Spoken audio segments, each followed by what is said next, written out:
No andes googleando, no seas un cibernético como un creyente. Necesitas, aquí el apóstol Pablo, aquí, apóstol, pastor y maestro de esta congregación de los Efesios, está enviándole una carta porque él estaba preso.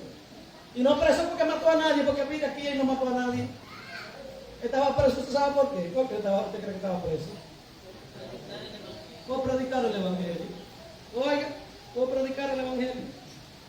Para que sepa que alguno del diablo lo va a meter en la cárcel.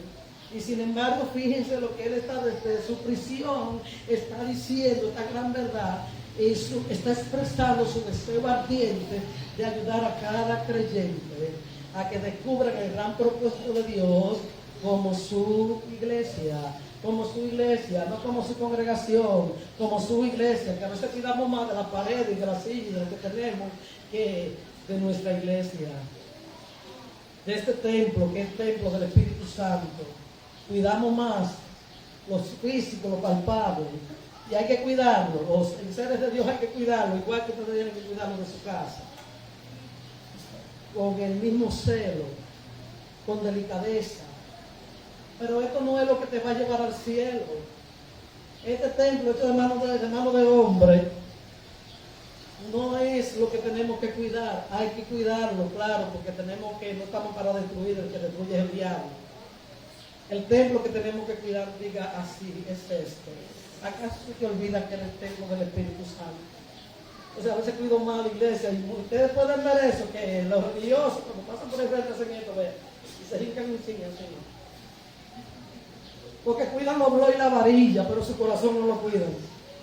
Su corazón anda en todas las libertinajes y perversidades, habidas y por haber. Porque la vieja naturaleza entra en todo lo que quiere, todo lo que el cuerpo quiere, se lo da, todos los gustos se lo da. Porque eso es verdad. Yo le doy a mi cuerpo lo que me pide. Entonces, Dios viene a buscar a la congregación, viene a buscar a su iglesia. A su iglesia. Y su iglesia está gobernada por Cristo. Su iglesia no está gobernada por líderes, ni por pastores, ni profetas, ni apóstoles. Todo está para aportar en tu preparatoria como santo de la iglesia de Jesucristo. Esa es la función para la cual tú y yo estamos llamados. Preparar a otros creyentes. Pero claro, que se deje preparar. Vamos a ver qué nos dice el verso 9 del capítulo 3. Ay, pero estoy lejísimo. Ok, ya llegué. El capítulo 9.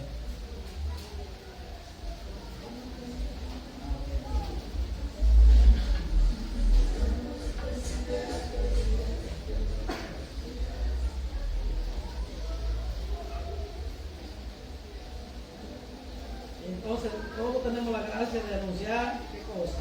Mencionarle riqueza del evangelio. Entonces, que yo no tengo ese llamado de predicar, dice que todos tenemos esa gracia. Porque todo es de Cristo, ¿verdad? Dice el 7. Del cual yo fui hecho ministro por el don de la gracia de Dios, que me ha sido dada según la acción de su poder. El 8. A mí, que soy menos que el más pequeño de todos los santos, me fue dada esta gracia y anunciar entre los gentiles el evangelio de las insondables riquezas de Cristo. ¿Cuántas veces cantamos, verdad, ese corito? Sus insondables riquezas, porque todo es en Cristo.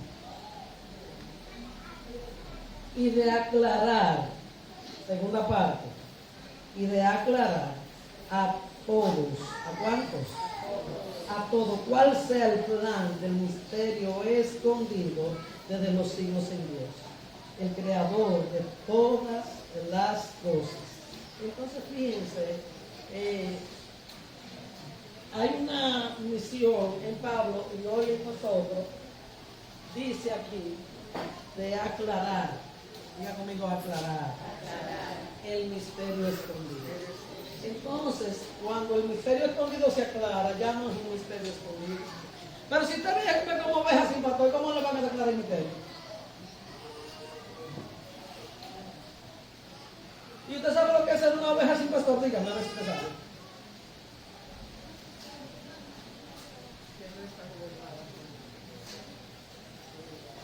oyendo, no tiene gobierno.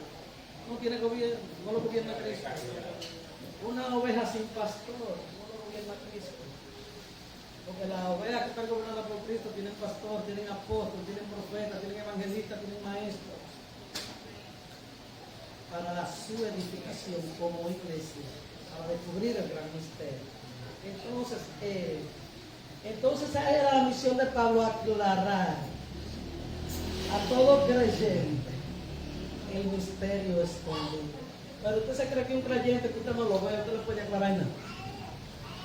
Aló. Que andan corriendo de pastor como el diablo a la cruz, como los vampiros. ¿Cómo le puede aclarar el misterio escondido? Y si uno le dice, ven acá y lo llama hasta hacia azúcar, imagínate ni van.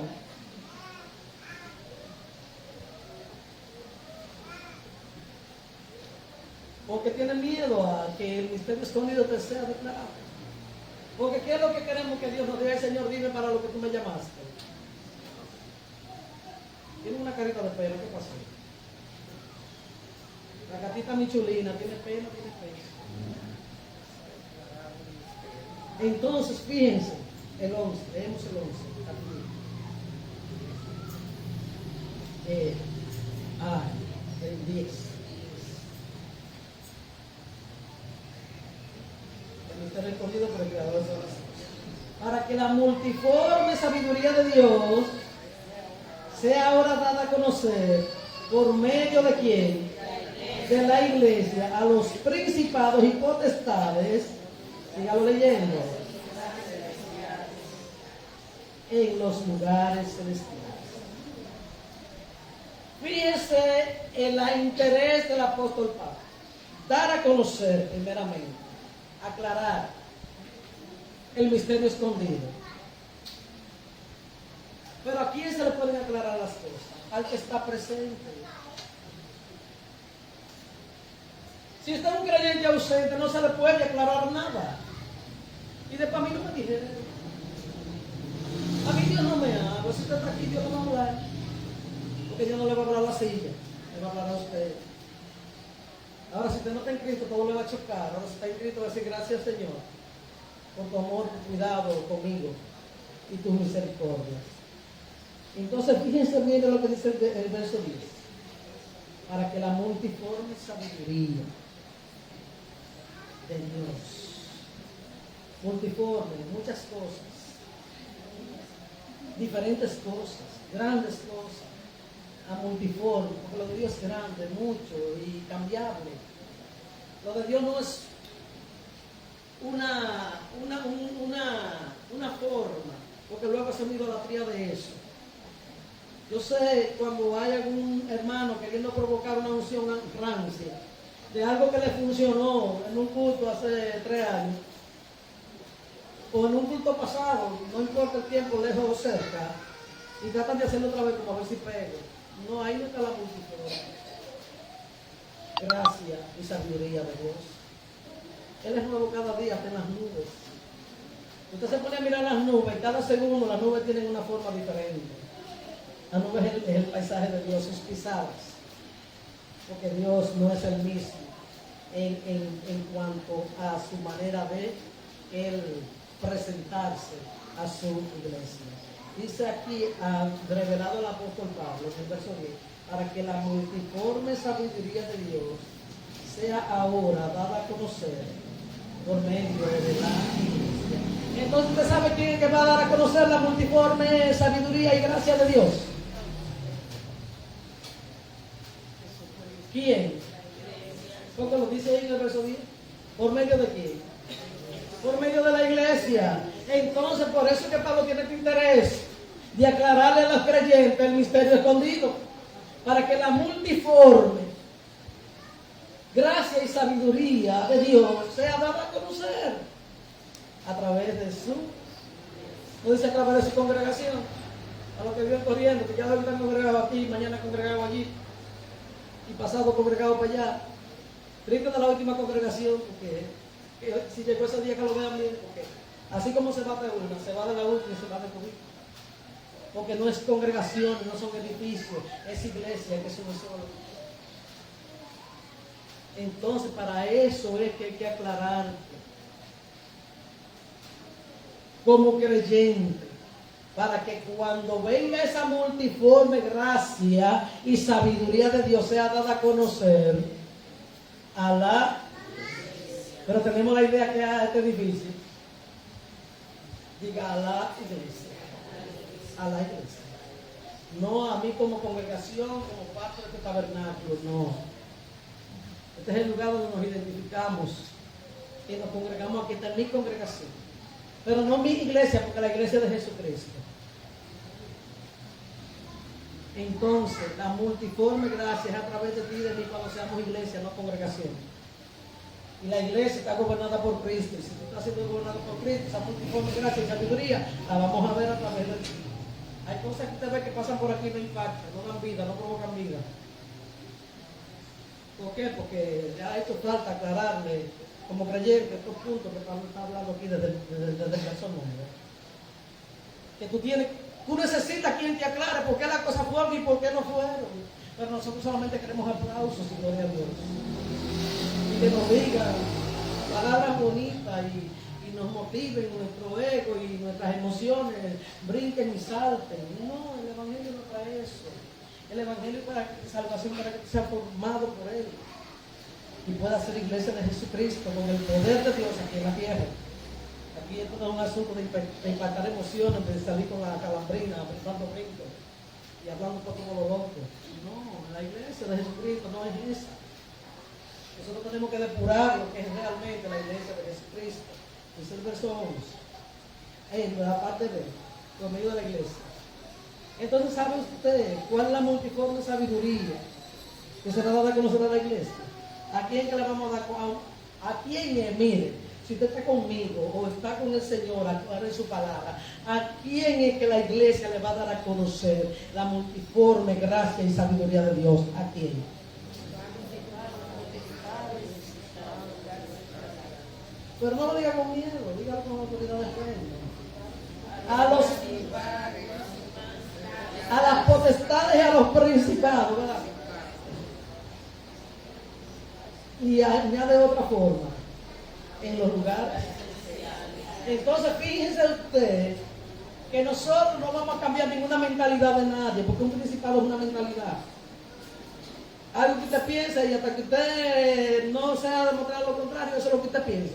Y aunque le demuestre lo contrario, usted sigue pensando eso, porque solamente cuando estamos sentados en el lugar celestial es que los principados le demostramos esa multitud de gracia y sabiduría de Dios. O sea, bien, fíjense, yo tenía una cuñada, murió, que ella decía algo. Aunque tratamos de evangelizarla y de explicarle todas las cosas en el amor de Dios, nos decía, yo no creo que María tenía más hijos, ni que lo diga la Biblia. Ahora, ¿tenía María más hijos o no? Claro que hubo uno solo que ya lo tuvo por obra y gracia del Espíritu Santo de Dios. Lo demás fue con su esposo José. Y dice la cantidad de hombres y mujeres que ven ahí. Aunque lo diga la Biblia, yo no creo eso. Entonces allá había qué cosa. Un principado que para ella poder salir de ese principado tenía que venir a quien le aclarara como creyente. Lo que dice el verso anterior, el 9.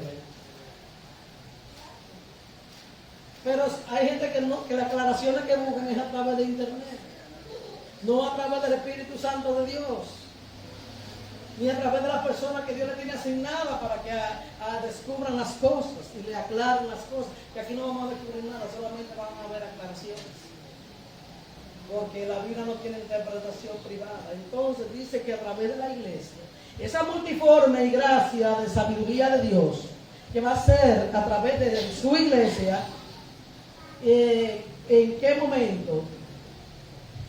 Dice acá, en el verso 11, que por medio de la iglesia a los principados y a las potestades en lo eterno, en su propósito eterno que hizo en Cristo Jesús. Otra vez le menciona a Cristo Jesús ahí, ¿verdad?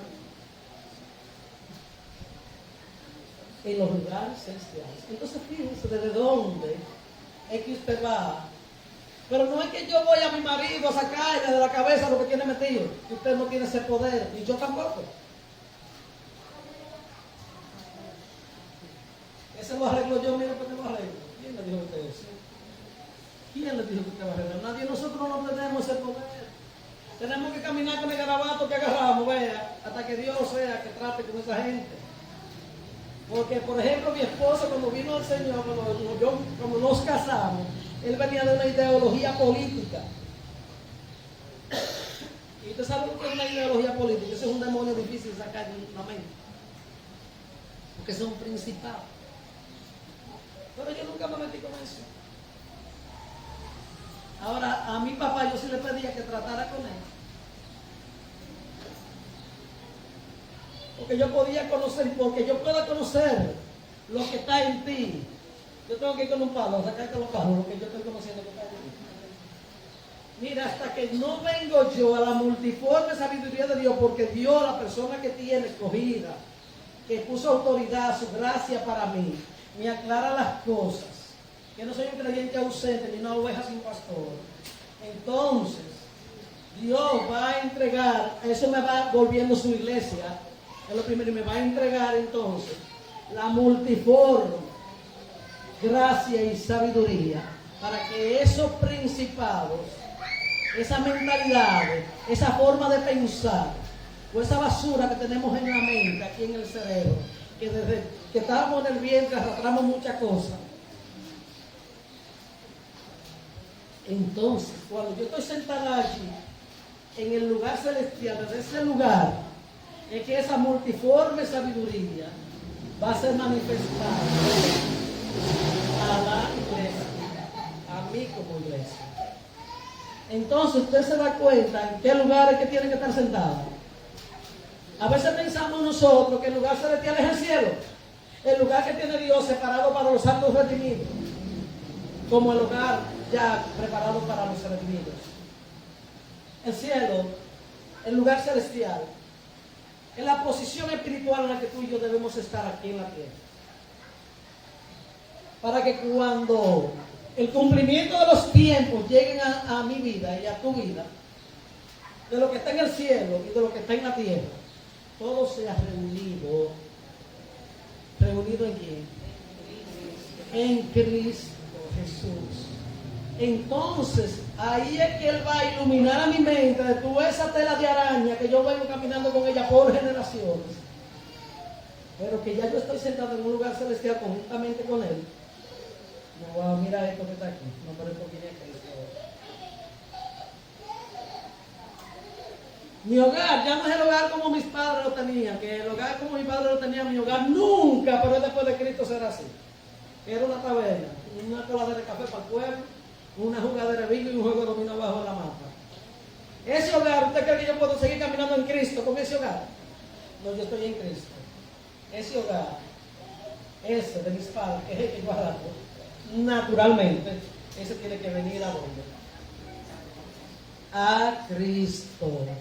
Porque todas las cosas tienen que reunirse. ¿A dónde? En Cristo. Pero es todo. Mis hijos, yo que me crié con una tía de patriarca, como una huerta. Usted piensa que mis hijos, yo lo voy a, ya no lo voy a criar porque ya ellos están criados. ¿Usted cree que yo debí, porque eso fue lo que me dieron a comer, yo voy a hacer lo mismo?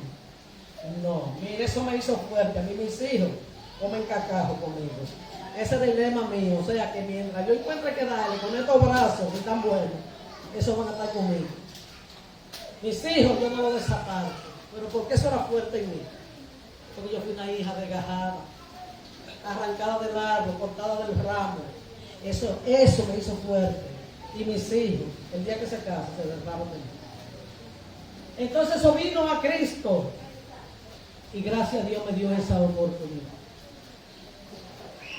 Ahora usted cree que por mucho que yo quiera a mi nieto, ahora yo lo voy a querer.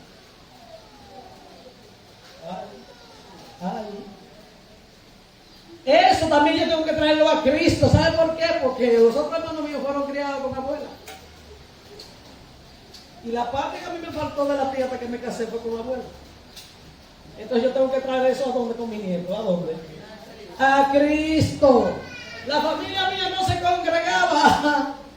Pero usted piensa que porque ellos no me dieron hábitos de iglesia, yo tampoco debo hacer eso. Yo estoy bien grandecita, mire cuánta carne. Entonces yo debo traer eso a dónde. Entonces, ay, santo, Padre mío. Todas las cosas que tienen que ver con tu vida y con mi vida, de mi tres terrenos, espíritu, alma y cuerpo, tienen que venir ¿a dónde? Él es el que lo sabe arreglar, tú y yo no lo arreglamos nada. Tú y yo lo único que sabemos es fácil repetir el patrón dañado anterior. No sé si te va entendiendo el asunto, porque dice acá que cuando yo me siento allí en el lugar celestial, que es como iglesia, no es como congregación, entonces aquí, ahí me dice él en ese verso, que como su iglesia, la multiforme gracia y sabiduría de Dios me será dada como iglesia. Y ahí completa cuál parte. A dar a conocer por medio de la iglesia. Entonces, a menos que usted no sea iglesia, usted no va a conocer la manera en la que usted piensa. El que se congrega sigue pensando igualito que antes de congregarse. Ahora, el que se congrega y pasó a ser iglesia, entonces a ese, por medio de ese que ahora pasó de congregación a ser su iglesia, por medio de eso será dado a conocer lo principal. Pero lo de mi esposo, porque a veces yo sé más de la vida de mi esposo y de lo que se esconde en mi esposo que de lo que se esconde en mí, y no es así. O de mi vecino más de lo que se esconde en mi hogar. No es así. Cada edificio, porque somos templos, cada casa tiene que ocuparse su dueño de ella, ¿sí o no? ¿Qué es lo que le dicen a los intrusos cuando van a meterse en casa ajena? Vayan a su casa, a meterse en su casa. Váyase a limpiar con su casa, váyase a su oficio con su casa, ¿no? Así que le dicen, hasta que está de meterse en casa ajena. Cuando el que se mete en la vida suya, se está metiendo en casa ajena. Porque esta casa, ¿de quién es? Este templo del Espíritu Santo, esta es la casa de Cristo, esta es la casa donde yo vivo. No es en esta que creemos que le damos la santidad a esta casa de él. Que queremos tener,